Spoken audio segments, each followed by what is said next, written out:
하나님 이 시간 주의 말씀을 듣겠습니다. 성령님께서 이 자리에 오셔서 성도들의 마음에 감동을 주시고 영감을 주시옵소서. 예수님의 이름으로 기도하옵나이다. 아멘. 예수를 오래 믿은 성도들에게는 제일 위기가 어떤 때이냐 하면 도전하는 마음이 없어질 때, 감격이 없어질 때, 제자리에 그냥 만족하고 안주할 때, 그것이 제일 위험합니다. 좀 더 새로운 것을 찾고 좀 더 감동과 감격을 얻으려고 하는 노력도 없이 그래서 편안하게 그냥 하루하루 지내는 것, 그게 제일 위험합니다. 이거를 가리켜서 현실 안주라 그러죠. 미국의 유명한 교회 컨설팅을 전문으로 하는 학자가 있었습니다. 그 이름이 조지 베너라는 사람이었는데, 이 사람이 이 70년대에 아주 유명한 글을 하나 썼습니다. 그게 뭐냐면은 주전자 속에 개구리라는 그 제목의 글을 썼습니다. 이 주전자 속의 개구리라는 이 이야기는 사람이 개구리를 잡아다가 뜨거운 물이 담겨있는 주전자에다가 개구리를 집어넣으면 그 물이 뜨겁기 때문에 금방 펄떡 띄워서 나가버린다는 겁니다. 그러나 찬물이 담긴 주전자에 이 개구리를 갖다 넣으면, 그리고 그 밑에다가 열을 가하면 서서히 물이 데펴지면서 기분 좋게 그 안에서 그대로 머물다가 결국은 나중에 그 속에서 죽어버린다는 겁니다. 예. 무엇을 이야기해 주느냐 하면은 오늘날의 이 물질 세계의 풍요 속에 살기 좋은 세상 속에 취한 깨구리 같은 오늘 우리 성도들이 감동도 없고 새로움도 없고 도전도 없고 그냥 바람 부는 대로 물결 치는 대로 살아가는 것, 그것이 가장 어리석은 개구리 같은, 주전자 속에 개구리 같은 그런 신세로 전락된다는 것을 우리에게 보여주는 이야기입니다. 오늘 본문은 여러분 너무도 잘 알지 않습니까? 짧은 한 절로 되어진 본문 말씀인데, 어떤 농부가 일을 하러 가다가 밭을 이렇게 일구다가 그 밭 속에서 보화가 담긴, 값진 보화가 담긴 항아리를 발견합니다. 그리고는 사방을 두리번거리다가 그것을 거기다가 파묻어 놓고 남들이 모르는 기쁨을 안고 집으로 돌아가서 집을 다 정리해서 그 밭을 산다는 이야기입니다. 여기 농부는 우리 신자를 말하는 것입니다. 여기 보화는 예수 그리스도의 복음을 말하는 것입니다. 그러면 오늘 이 본문에 예수님께서 이 천국은 마치 이러이러하다라고 하는 이 말씀 속에서 우리에게 주는 메시지를 몇 가지를 한번 뽑아보려고 합니다. 첫째는 이 사람은 어떤 사람인가? 눈이 열린 사람. 이 말은 다른 말로 하면 남들이 보지 못하는 것을 보았고 남들이 듣지 못하는 것을 들었고 남들이 생각지도 못하는 것을 생각해내는 사람. 그래서 감히 다른 사람들은 엄두도 못 내는 그런 일들을 척척 해내는 사람. 그런 사람. 여러분, 우리가 사는 이 주위에 가만히 사람들을 보면 어떤 사람들은 세마는데 굉장히 빠릅니다. 계산을 잘 합니다. 어떤 사람은 그림을 잘 그립니다. 어떤 사람은 노래를 잘합니다. 어떤 사람은 재테크에 특별한 은사가 있어가지고 뭔가 돈 될 것에 대해서는 누구들보다 아주 지혜로운 사람이 있습니다. 그래서 그곳에 투자만 하기만 하면 돈을 버는 그런 사람들이 있어요. 그런데 오늘 여기에 이 농부는 눈이 열린 사람, 다른 말 하면 남들이 보지 못하는 보화가 있는 곳을 발견했다는 거지. 이건 마치 오늘 우리가 예수 믿는 성도들이 복음의 진리를 깨닫고 오늘 이 농부처럼 그 보화를 발견한 후에 묻어두고 돌아가서 가장 기쁜 마음으로 어쩔 줄 모르는 그 삶을 한번 상상해 보시기 바랍니다. 이것이 바로 예수를 믿고 복음을 깨닫고 은혜를 받은 성도들이 내적 기쁨, 그걸 말하는 건데, 오늘 우리 주위의 사람들 가운데는 이런 농부 같은 기쁨을 가진 자가 많지 않다는 것입니다. 그게 비극입니다. 그게 오늘 현실 교회의 문제인 것입니다. 왜 이 농부가 보는 이 보화를 못 보느냐는 겁니다. 왜 사람들은 보는 사람이 있는데, 눈이 열린 사람이 있는데 왜 우리는 못 보는가 하는 것입니다. 예, 그게 문제가 있지 않겠습니까? 안경은 자주 닦아야 됩니다. 여기에 손때가 묻고 여기에 지저분한 것들이 이 렌즈에 묻어가지고 시야가 흐려집니다. 그래서 깨끗이 안경 알을 닦아야 됩니다. 그렇습니다. 우리를 가로막고 있는, 우리의 눈을 보지 못하도록 가로막고 있는 것이 있지 않겠느냐는 겁니다. 그게 무엇일까요? 제가 처음에 이야기한 대로 현실에 안주하는 것입니다. 갈급함이 없는 겁니다. 그 영적 목마름이 없는 것입니다. 옛날 70년대에 한창 그 한국의 민주화 운동이 벌어질 때에 시인 김지하 씨라는 그 유명한 그 참 시인이 지금은 고인이 되었습니다만은 그때 운동권 학생들에게 내그런 캐치프레이즈가 뭔지 아냐면 타는 목마름으로, 타는 목마름으로. 역시 그 참 시인, 문학가, 소설가다운 아주 짧은 한마디의 캐치프레이즈가 한국의 독재를 무너뜨리고 민주화를 일으킨 타는 목마름, 그 자유에 대한, 해방에 대한 그 목마름이라는 그 표현을 가지고 서슬 시푸른 독재자를 무너뜨리지 않았습니다. 오늘 우리에게도 이런 타는 목마름이 있어야 됩니다. 영적 갈급함이 있어야 됩니다. 그게 없으니까 보이지를 않는 거예요. 예. 여러분은 어떻습니까? 그런 마음의 간절함이 있다면 여러분 눈에 보일 겁니다. 그런데 세상적인 욕심을 눈이 어두워져 버렸습니다. 우리 속담에 욕심에 눈이 어두워진다 그러죠? 예. 욕심을 가지면 눈이 어두워지는 것입니다. 그런데 그걸 닦아내야 돼.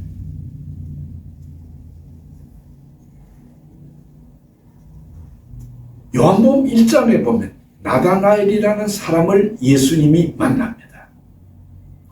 빌립이라는 그 베드로와 안드레의 같은 동네에 살던 베세다라는 동네에 살던 이 빌립이 친구 나다나엘을 만나가지고, 야, 구약에 선지자들이 기록하고 모세의 율법에 예언이 된 그 메시아를 내가 만났다. 한번 가보자. 그 사람이 누구냐 하면 바로 저 나사렛 예수라는 사람이다. 그러니까 이 나다나엘이 시큰둥하게 이야기합니다. 무슨 쓸데없는 소리를 하느냐. 나사렛에서 무슨 선지자가 나겠느냐. 나사렛이라는 그 조그마한 동네에서 무슨 인물이 나오겠냐, 메시아가 나겠느냐 하고 시큰둥했습니다. 그러니까 빌립이 그를 끌고 가봐라. 그 사람 한번 만나봐라 하고서 예수님께로 데려왔습니다. 그런데 생전 처음 만난 예수님께서 나다나엘을 보고 하는 이야기가 여기 진짜 이스라엘 백성이 있구나. 이스라엘 사람이 있구나. 이 사람 속에 간사한 것이 없네 하고 그 처음 본 나다나엘을 칭찬해 주었습니다. 그러니까 이 나다나엘이 하는 말씀이 저를 언제부터 그렇게 알았습니까?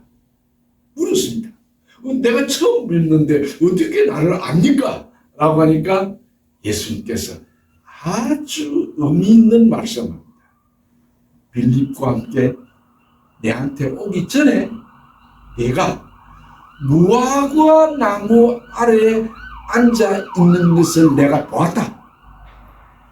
여러분, 그냥 우리가 스쳐 지나갈 수 있는 그런 이야기지만은 거기 무화과 나무 밑에 앉아 있었다는 그것은 무슨 말이냐면은 이 나다나엘이 유대인들은 주로 기도하고 명상하고 생각하고 무언가 깊이 자신에 대한 그 투쟁을 하는 심적인 갈등을 하는 그 자리가 어디냐면은 거기는 나무도 없고 그늘도 없는 그런 지역이니까 무화과 나무 밑에 앉아서 기도하고 책 읽고 명상하고 자신을 생각해보는 그런 자리가 무화과 나무 아래입니다. 그러니까 이 젊은 나다나엘이라고 하는 이 청년이 그 무화과 나무 아래에서 메시아는 언제 올 것인가? 이 나라가 로마의 지금 식민지하에 있는데 이 나라를 해방시켜줄 메시아는 언제 올 것인가? 이런저런 생각과 그리고 하나님 앞에 가진 믿음을 가지고 기도하면서 명상하던 그 젊은 꿈을 가진 청년 나다나엘을 예수님이 보신 거지. 그래서 이 나다나엘은 뒤에 예수님의 12제자 가운데 바돌로메라는 이름의 제자가 바로 여기 나다나엘. 오늘 이 나다나엘처럼 무화과 나무 아래에 앉아서 영적인 갈급함, 간절함, 메시아를 기다리는 그 소망, 타는 목마름으로 하나님을 바라보는 그 뜨거운 열정, 그 영적인 갈급함이 있는 자를 주님이 만나주시고 그를 제자로 써주신 것입니다. 우리는 눈이 열려야 됩니다. 내 눈이 열려서 하나님을 볼 수 있어야 됩니다. 말씀을 보는 눈이 열려져야 됩니다. 그런데 여러분 그 구약 성경에 보면은 발람이라는 선지자를 여러분 잘 알 겁니다. 이 발람이라는 이 선지자는 이방 선지자입니다. 오늘로 말하면 점쟁입니다. 이방 그 신을 섬기는 점쟁입니다. 그런데 이 발람이라는 사람이 굉장히 영적으로 예민하고 아주 용한, 오늘로 말하면 용한 그런 선지자였습니다. 그래서 그 사람이 하는 말은 그대로 이루어지고 그 사람이 복을 비는 사람은 복을 받고 저주하는 사람은 저주를 받는 소문이 모압천지 쫙 퍼졌습니다. 근데 모압 왕이 지금 이스라엘 백성들이 광야 홍해를 건너고 이 지금 메뚜기 때 같은 이 이스라엘 백성들이 광야를 자기 나라 잘 살고 있는 모압 땅 곁을 지나가려고 하니까 더 겁이 났습니다. 요단강을 마른 땅으로 건너왔고 그리고 반석에서 물을 내고 아주 이 백성들이 그냥 놀라운 백성이라는 것을 안 모압 왕 발락이 좀 이 백성들을 저주할 사람을 찾고 있었습니다. 그때에 발락이라는 이 왕 모압 왕이 발람 선지자가 용하다는 것을 알았습니다. 그래서 그 발람 선지자를 돈을 많이 주고 몇 번을 딜을 하면서 안 오려고 하는 이 발람을 돈을 많이 권력을 화로운 그런 제의를 해가지고 데리고 옵니다. 그런데 하나님은 발람에게 분명히 가지 마라 그랬습니다. 가지 마라. 그런데 이 발람 선지자는 가고 싶거든요.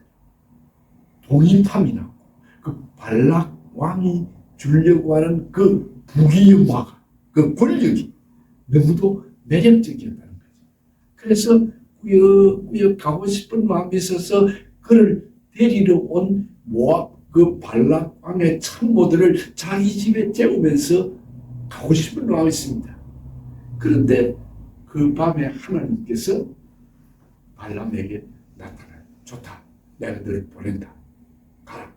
하되 내가 내 입에 주는 말만 해라. 하고 보냅니다. 나귀를 타고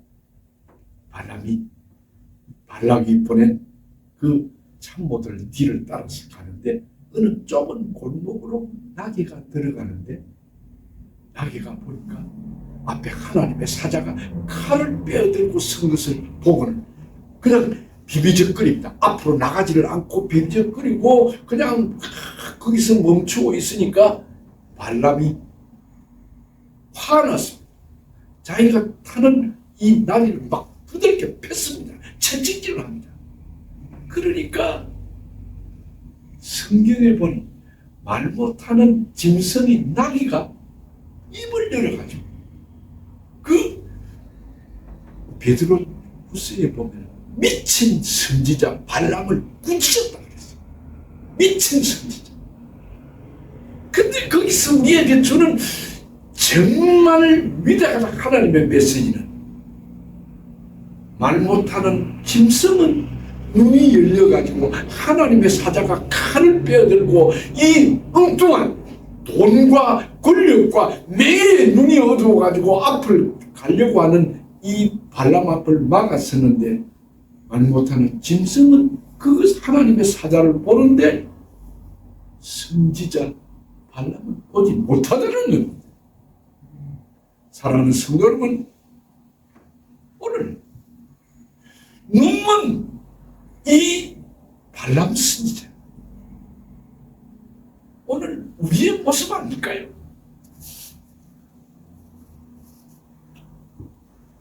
말 못하는 짐승의 입을 열어가지고 이 미친 선지자를 꾸짖던 하나님의 역사하심.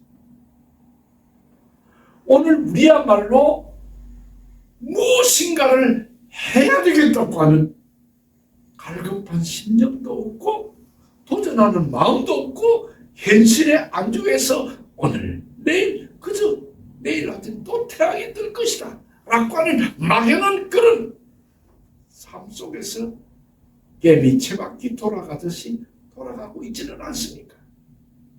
그러면서 오늘 우리는 하나님의 말씀도 눈이 막혔고 세상 돌아가는 것을 보면서 하나님의 그 승리를, 하나님의 뜻을, 계획을, 목적을 보는 눈도 닫히고 아무런 감각도 없는 주전자 속에서 물이 데펴진 것 같다. 그 속에서 죽어가는 개구리 같은 그런 자가 아닐까요? 도단성의 아람 군대가 보낸 그 수많은 군사들이 도단성에는 엘리사를 잡아가기 위해서 둘러싸고 있는데 아침에 일어나서 그 엘리사의 종 게하시가 가서 보니까 수많은 군마들이 도단성을 에워 싸우고 있는 것을 보고서 놀래가지고 엘리사에게 찾아가서 우리는 죽게 되었습니다. 어떻게 해야 되겠습니까? 라고 했을 때 하나님께서 이 엘리사의 기도를 들으시면서 엘리사, 하나님 저 눈을 좀 열어보게 해주십시오. 그 도단성을 둘러싸고 있는 아람 나라의 그 군대들보다도 더 많은 하늘나라의 천군과 천사가 도단성의 엘리사와 자기를 보호하고 있는 그 사실을 보지 못하고 두려워 떨었는데 하나님의 기도를 듣고 영적으로 눈이 열린 이 엘리사의 종 기하시가 그것을 바라보고 얼마나 놀랐겠습니까? 사랑하는 성도 여러분, 우리 눈이 열려야 돼요. 오늘 이 보화를 발견한 농부처럼 뭔가 좀 볼 수 있는 자가 되어져야 되지 않겠습니까? 하나님 앞에 기도하시길 바랍니다. 여기 엘리사가 자기 종을 위해서 눈 열어달라고 기도할 때 하나님께서 눈을 열어주니까 하늘의 천군 천사가 도단성을 둘러싸고 있는 아람 군대보다 많은 그것을 보고 하나님께서 이 돈의 권력의 욕심의 눈이 어두운 발람 선지자의 눈을 열어주니까 드디어 그 앞에 칼을 빼어들고 서 있는 하나님의 사자를 볼 수 있었던 것처럼 하나님께서 오늘 우리에게 이런 영안이 열리는 세상을 볼 수 있는 눈, 시대를 분별할 수 있는 지혜, 이런 것들이 열려지기를 바랍니다. 보화를 발견한 농부처럼 오늘 우리 눈이 열려져야 됩니다. 이런 보화를 발견한 이 농부는 너무 좋아가지고 그 보화가 담긴 항아리를 다 흙으로 묻어놓고 가장 기뻐하면서 집으로 돌아가서 자기 집을 다 팝니다. 정리를 합니다. 그리고 그 밭을 삽니다. 주위 사람들이 손가락질을 합니다. 아니 저 모자라는 친구 봐라. 자기 집 모든 것을 다 정리하더니 쓸모도 없는 그 밭을 산다. 여러분이요, 이 농부는 보화의 가치를 안 사람, 그 땅에 묻혀있는 보화의 진정한 가치, 그 고귀함, 그것을 알았기 때문에 그런 자기 집을 막 정리할 수 있는 그런 결단력이 있었던 것입니다. 오늘 복음의 위대한 가치를 아는 사람, 진정한 예수 그리스도의 복음의 그 고귀함을 아는 성도는 조롱을 해도 모욕을 받아도 부끄러움을 당해도 아니 핍박이 있어도 기뻐하면서 그 밭을 소유하기 위해서 자기 가진 모든 것을 다 버릴 줄 아는 것입니다. 여러분 잘 아시는 대로 이러한 이 보화의 가치를, 이 복음의 위대한 가치를 안 사도 바울은 말하기를 이전에 자기가 이 복음을 깨닫지 못했을 때에 그가 가졌던 모든 베네핏, 명성, 지식, 그리고 금수저로서의 그가 화려한 인생을 살아왔던 그 모든 것들을 성경은 말하기를 내가 배설물로 여겼다. 쓰레기처럼 여겼다. 여러분, 이런 믿음, 이런 용기, 이런 결단이 있습니까? 이 농부나 이 사도 바울은 그 보화의 진정한 가치, 복음의 진정한 그 위대한 고귀함을 알았기 때문에 자기 가진 모든 것을 다 내려놓았습니다. 이것이 예수 그리스도의 복음을 깨달은 성도의 기쁨입니다. 이런 사람들에게는 누가 뭐래도 자부심이 있습니다. 자존감이 있습니다. 한국의 어떤 교회에서 이북에 그 물품을 보내는 그런 교회에서 운동을 했다고 합니다. 그런 가운데 어떤 교회에서 이렇게 옷들을 제법 좋은 깨끗한 옷들을 이제 모아가지고 보내는 가운데 여러분 왜 젊은이들이 입는 그 찢어진 청바지 있지 않습니까? 이거 다 그냥 그 살같이 보이는 그런 찢어진 청바지도 거기 많이 나왔던 모양입니다. 물론 사람들이 입은 청바지나 입어본 그런 청바지는 아니죠. 근데 그것을 이렇게 보는데 그것을 받아든 이북에서 하는 이야기가 우리를 어떻게 보고 이런 찢어진 청바지를 보냈냐고 막 화를 내고 항의를 하고 그랬답니다. 여러분 좀 느낌이 없습니까?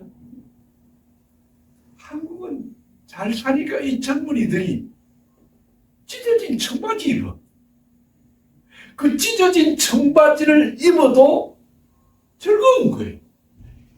자신감이 있는 거예요. 자존감이 있는 거예요. 프라이드가 있는 거예요. 그런데 없는 못 사는 저 이북의 사람들은 그것을 받아들였을 때에 이 우리를 무시하고 이런 찢어진 청바지 보냈을 거다. 그렇게 생각하는 거예요. 진정한 가치를 아는 지혜가 있는 사람은 자존감이 있습니다.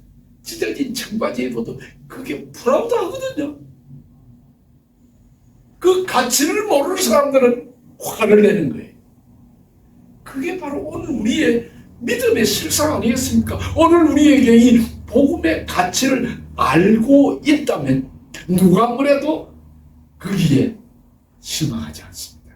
어떤 어려움이 와도 시련이 와도 낙심하지 않습니다. 넘어지지 않습니다. 절망하지 않습니다. 왜냐? 내게는 이 보화가 있기 때문입니다. 여러분 이 보화를 다 가지고 계시지 않습니까? 여러분 염려하지 마십시오. 자신감을 가지십시오. 프라우드하게 자랑하십시오. 왜냐? 우리는 이 보화, 이 진정한 가치를 우리는 가지고 있고 그걸 알기 때문이 아니겠습니까? 이 자존감이 있는 사람, 자신감이 생깁니다. 절대로 기죽지 않습니다. 예, 누가 뭐래도 자신감이 있는 겁니다. 그게 바로 보화를 발견한 이 농부의 자신감입니다. 자존감입니다. 그러니까 그는 결단력 있게 모든 것들을 정리해버리죠. 이를 기뻐하고 돌아가서 그 소유를 다 팔아서 그 밭을 샀다고 성경은 말씀하고 있습니다. 결국 인생은 선택입니다. 결단입니다. 오늘 믿음은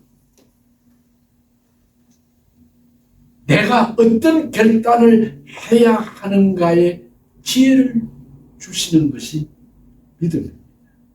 오늘 이 농부는 다른 사람들이 모르는 그 가치를 알고 있었기 때문에 어리석게도 자기 집 모든 재산 고귀한 것 다 팔아서 그 밭을 사는 것처럼 오늘 우리의 삶 속에 예수 그리스도밖에 더 좋은 것이 어디에 있습니까? 주 예수밖에 더 귀한 것이 어디에 있겠습니까? 한 말씀만 하고 이 말씀을 마치겠습니다. 히브리서 11장 우리는 소위 가리켜서 믿음장이라고 그렇게 말합니다. 이것은 오늘 세상적인 말로 하면 이 히브리서 11장에 나타나는 믿음의 위인들, 믿음의 선조들은 천국의 명예 전당에 이름이 등록된 사람들입니다. 예, 여러분 이 유명한 선수들이나 그 아주 뛰어난 훌륭한 사람들은 명예의 전당에 이름이 올라갑니다. 굉장히 까다롭습니다. 그이는 정말 스타가 아니면 정말 진정한 그런 뛰어난 사람이 아니면 명예의 전당에 이름을 올릴 수가 없습니다. 그런데 이 히브리서 기자가 이런 말을 합니다. 히브리서 11장 38절에 이런 사람들은 즉 말하면 천국의 명예의 전당에 이름이 올라간 사람들은 38절에 세상이 감당하지 못하는도다라고 했습니다.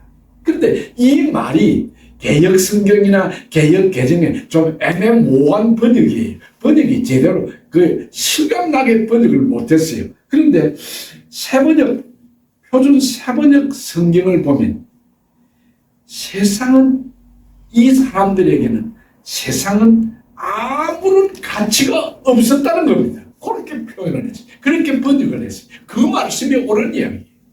그러니까 이 히브리서 11장 천국의 이 믿음의 전당에, 명예의 전당에 이름이 올라간 사람들은 세상의 가치, 그것은 아무것도 아니더라는 거죠. 오늘 이 부활을 발견한 이 농부가 이 가치를 알았기 때문에, 이 보화의 그 위대함을 알고 있었기 때문에 모든 것들을 포기하고 결단하는 그런 힘이 있는 것입니다. 여러분이요, 결단은 빠르면 빠를수록 좋은 겁니다. 오늘 여러분에게 보화를 발견한 농부처럼 여기 히브리서 11장 천국의 명예의 전당에 이름이 올라간 이 사람들처럼, 이런 사람들은 세상이 그들에게는 아무런 가치가 없었다고 말하던 이 위대한 여러분의 프라이드가 있기를 주의 이름으로 축원합니다. 하나님 아버지, 오늘 우리에게 이 보화를 발견한 농부 같은 믿음을 주시고 우리에게 눈을 열어주셔서 정말 보화의 그 복음의 가치를 깨달을 수 있는 지혜를 주시옵소서. 그래서 우리에게 기쁨을 주시고, 그래서 우리는 세상의 그 어떤 시련과 고난 속에서도, 아니 세상의 어떤 그 귀한 보배도 예수 그리스도에 비할 수 없다는 이 위대한 진리 앞에서 감격하고 감사하는 자들 되게 하옵소서. 그리고 우리에게 이런 영적인 목마름을 구하라 그러면 너희에게 주실 것이요, 찾으라 그러면 찾을 것이요, 문을 두드리라 그러면 너희에게 열릴 것이라고 하신 이 갈급한 간절한 심령이 가난한 자가 되게 하여 주옵소서. 예수님의 이름으로 기도하옵나이다.